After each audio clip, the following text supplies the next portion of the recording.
Welcome to the Game of Risk, everyone. I'm your host, OliveXC, a top player at this game, and today we are doing Tutor Tuesday, where I review a subscriber game and help them and you, the viewer, get better at the game of Risk. And I've got a special treat for you today. We have a game from AKA Spud Topped, a person who has reached #1 in the world on free-for-all. He's using his main settings, which is the classic map, progressive capitals, fog on, blizzards on, and he's the 6th player in this map, playing on his iconic purple color. We can see that he has a lot of available options. When you're doing progressive capitals, your priority is to try to be as spread out as possible, and to try to keep a cap with a lot of availability for attacking. I like Spud's initial pick. You could have picked either the Middle East or Ukraine, but bad start, unfortunately. The blue player decided to hit Spud. It looks like he just wanted to group all of his troops here. And unfortunately, he was going through Spud no matter what, but nothing you can do about that. In general, it's really good to try to avoid making those moves early game because you want to defend your capital. If you lose your capital, you're going to be in a really bad spot. And we can see, by the way, since the pink player is a bot, slowly but surely Spud is losing the majority of his positions on the board, and this is before he's even going. Now there's two rolls of thought. You can either place everything on the cap, or you could decide to try to make a second position. Given how aggressive people are attacking, the most important thing you can do is make your capital alive. Progressive capitals, these game modes are generally going to be a little bit longer. The best thing that you can be trying to do is try to get into the late game and then try to outplay your opponents. So I think Spud, what he's going to try to do is to get as much value out of as he can from his North America position, wait for the players to weaken themselves, and then try to go for the win. One thing you really want to be paying attention of early on when playing with a bot is if you can potentially go for the bot kill. Because since bots don't defend their capitals, eventually they're going to leave it very weak, and then someone will be able to potentially then eliminate the pink player. Because again, a capital has 3 dice defending it as long as you have 3 troops. On average, with an attack, you will lose about 1.7 times the number of troops when attacking, but you can lose even twice the number of troops in any given attack, so you have to be very careful that you don't overextend on any individual attack. You'll also notice that given that this is a fog game here, that's a little bit harder to kind of read and see where the players are and what they may be doing. So any information that you can get, right? First, always pay attention to these attacks. We can see red highly located down in this area. Blue is probably down here, probably in conflict with a yellow. Pink is getting a lot weaker. They may still have potentially an Australia position, maybe a position in Asia. And then the rest probably in Europe. And now we can see Spud actually got a capital.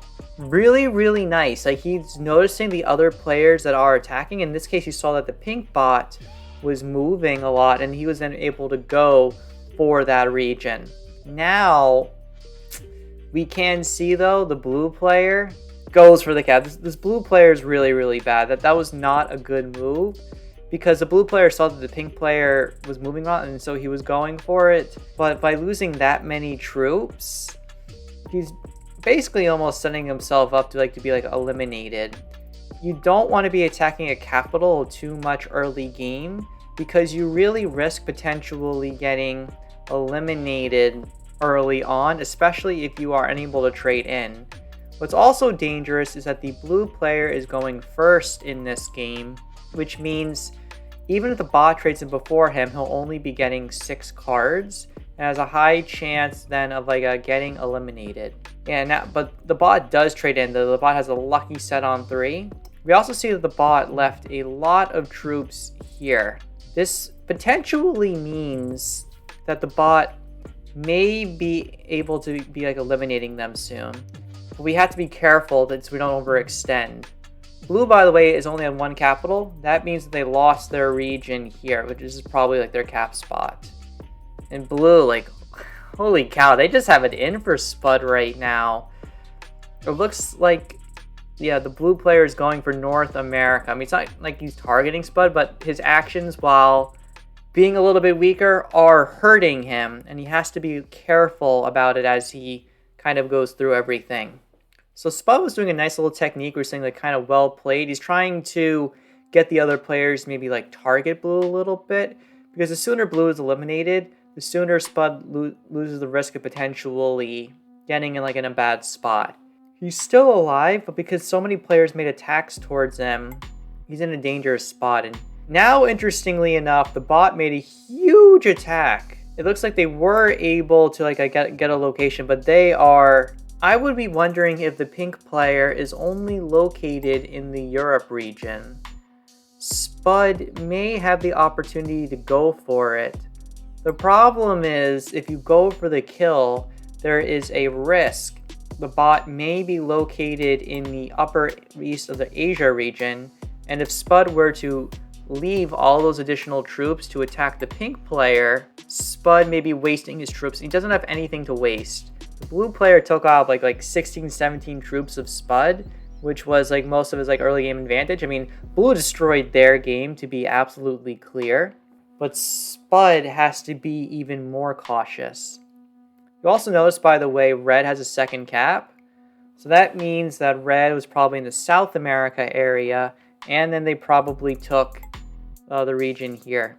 Now we kind of get to a critical moment if Spud should be going for the pink bot kill. I mean, he has to trade in, and if you go for the kill and miss, you risk losing the game. In this case, he chooses not to do it. The blue player also says good game. It's possible he may have gotten attacked in some way, so I'm not really sure what his thinking was and why he was doing that. Given the number of troops that he would be using right here, only about 7 or 8, I think it's kind of worth it for the attack. Green is getting 10, so they are strong. Yeah, so that means they have Africa, and now they are going to be going for the green bot. So they recognized where they are. I mean, we haven't really seen as much where green has been the whole game. So they're either somewhere in randomly in Asia, or they're probably camping in the bottom of South Africa. So even players may just cap in random spots because they see bots capping in corners, so they decide to do it too. Why do you choose to follow a bot? I don't know. But unfortunately, Spud has just been getting kicked around all game, and now he has to think, when can he potentially get an opportunity to take out a player? Blue is weak, so it looks like blue is trying to retake over North America. But even if he takes North America by expending all of these troops attacking, all that's going to happen is the other players are just going to hit him back, and he's going to get even weaker. What's also important is in progressive capitals, as the troop sizes get really large, it's no longer worth it to be eliminating players for continents. You want to be attacking players for their cards.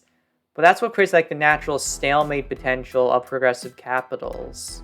As players put more and more troops and they take the natural defender's advantage of the capital, if you just continually stack your troops and get exponentially larger, it makes it so that nobody can profitably eliminate you. At super high level games, the best play to make is to take a card and pass and waiting for hours and hours until people bot out or give up. At the lower level, those on the ladder, when people are over attacking, using up their troops, absolutely what Spud is doing can be key. Now, you'll notice here that the red player is attacking very aggressively, and he took out the blue player. You saw it because he made those constant dice movements. That's the way you can kind of see through the fog and attack. The red player is very, very weak. Spud, I think, he's not using the balanced split slider. That's a bit of a mistake. He could potentially be going for the red player right now, and I think he should. But he makes a huge mistake. He leaves 3 troops. And now he has to do a 3v1 and fails. And now he's getting some time pressure, you guys.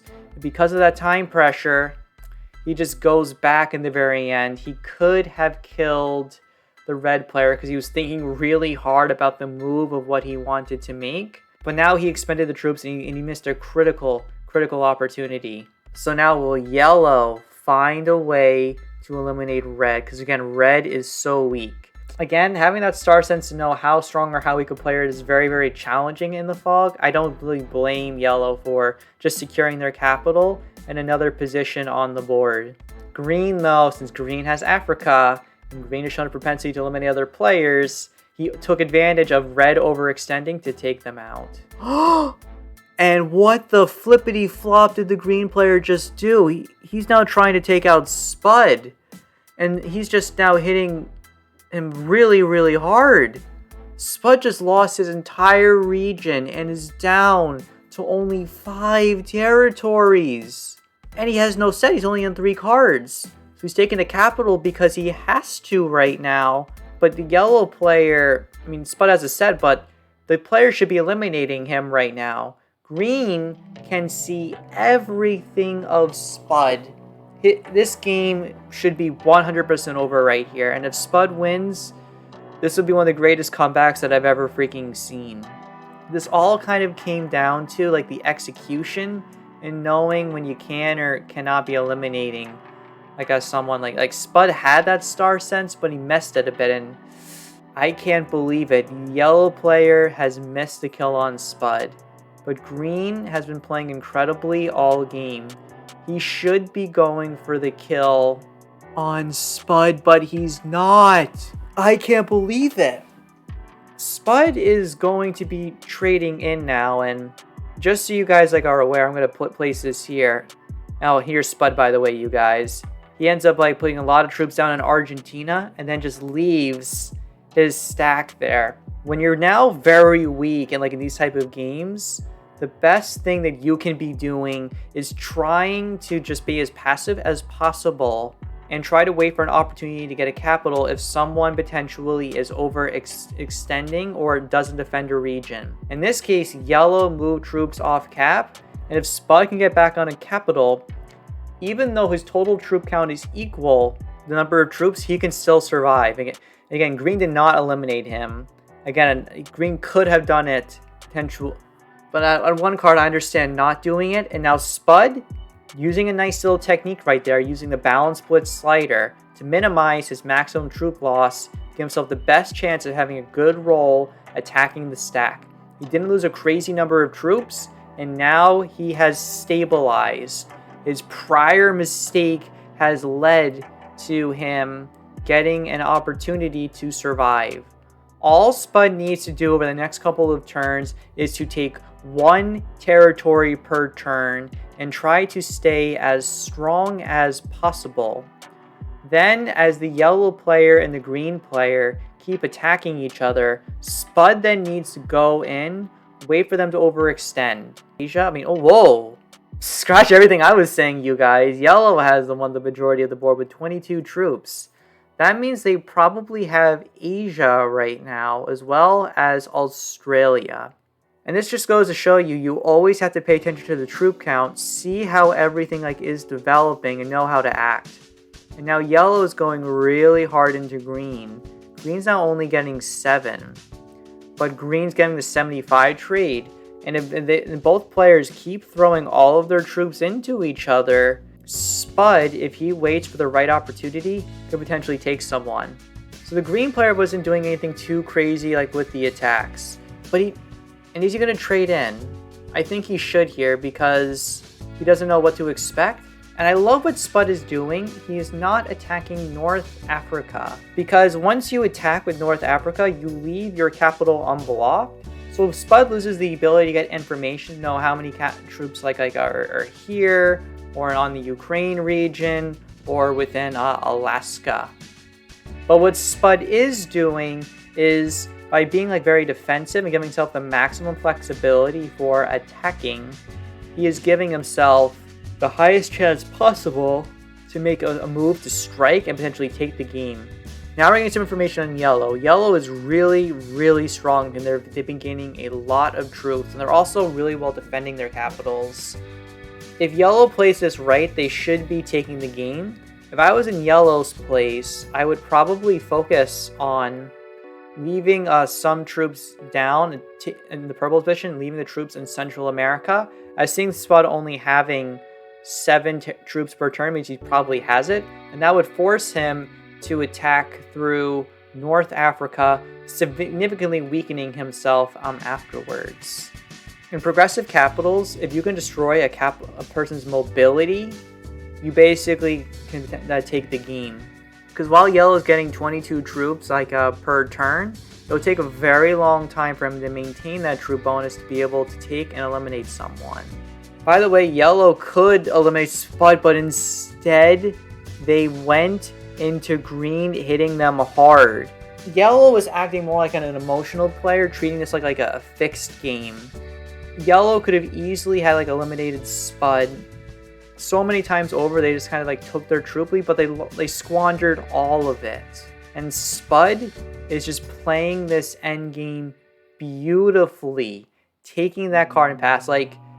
It's not the most glamorous thing in the world, but this is how comebacks are made, people. You build up and you save and you save and you fight and you fight and you wait for that right opportunity, and then you go in and pounce on it. So Spud has to trade in. By saving his wild, he's giving himself the best opportunity to find the right time to potentially strike. But still nothing is happening. Green eventually, I think, is like a ticking time bomb. Eventually, if yellow keeps pressing down, something's going to snap, and I think he's going to go. So now moving ahead a little bit, we can see that Spud has an open capital.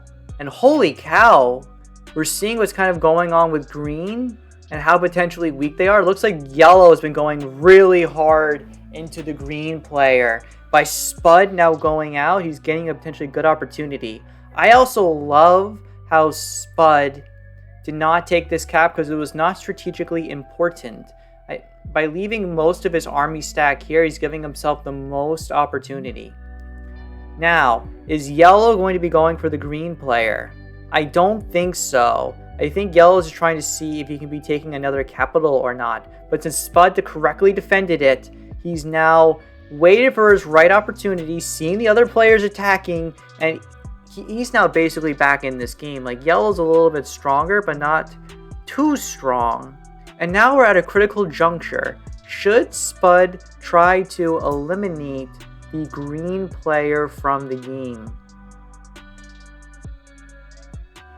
And I think the answer to this is yes. The green player is so weak, you guys. So Spud is going in. And make sure you leave enough troops, man. Okay. And yes, he took out the yellow player, the green player, and now it's a one-on-one. But the yellow player has made so many mistakes this game, you guys. And look at Spud. He is slowly taking over the capitals, knowing that yellow can be overextending, leaving them defended. But then look at this, 100 on each capital. If yellow were to attack, he would lose 200 troops on any given attack. I love how he's barely defending South Africa because it's not strategically important. And look at there, 160 troops lost. Yellow cannot be attacking these capitals. Look at yellow's caps and what the strategic position that they hold on the board. They hold Brazil, they hold Alaska, and they hold this position in Europe. It's such limited options for themselves. If Spud can manage to take over these remaining positions on the board, and here we go, yeah, I would definitely hit this. And yes, and that wasn't not a bad roll. Now look, you guys, he did make one little mistake right here, not leaving some troops, because again, you are potentially allowing yellow the flexibility and mobility. Right now, Spud owns 5 caps, yellow is just on 1 cap. But even though Spud has more troops, he needs to be careful. I also kind of dislike how he's leaving so many troops of his stuck here. His most important capitals are his Brazil capital and here. What I also find kind of interesting is that the yellow player can't access. This board is essentially cut in 2 right now because you have a capital here, and a capital here. This position's not important. Spud leaving 134 troops, again, the no Australia, no win, doesn't really help out as much. And while Spud lost these rolls, it didn't really matter as much because look, The yellow player's on 5 territories, 9 territories. So even if he's attacking a bit more, it doesn't make like as big a deal. And I love how Spud, by the way, is saving his wild card for the right opportunity. One thing that I would do is probably consider try taking away more of the positions of the yellow player and force him to come off cap. Once he then comes off cap, it's going to be a lot easier to card block him. Because again, there's not many territories like left on the board. So card blocking is going to be critical to like taking this game. But yellow is now traded in. And now if there's going to be a card block set up, now is going to be the opportunity. Yellow hits a capital, but he can't do that. Is he going to hit a second one? Yes, he does. He threw away all of his troops. And now the 134 is open, you guys. I think Spud potentially has an opportunity to make an incredible comeback right here. Like, this game was ridiculous. He made some mistakes early game, but he knew when to pounce. And guys, I think Spud has a really sick opportunity. Look at that. He blocks the yellow player in one way. And now he attacks all over the map and then leaves his remaining troops in Kamchatka. He has a 45 here and a 46 there. Yellow is now card blocked and Spud is getting double his troop count. He could have waited and smacked the cap down and won the game. That was the most incredible comeback by Spud. And guys, I'm so happy to be sharing this. Make sure to go subscribe to Spud because he is incredible. But this is OliveXC signing off.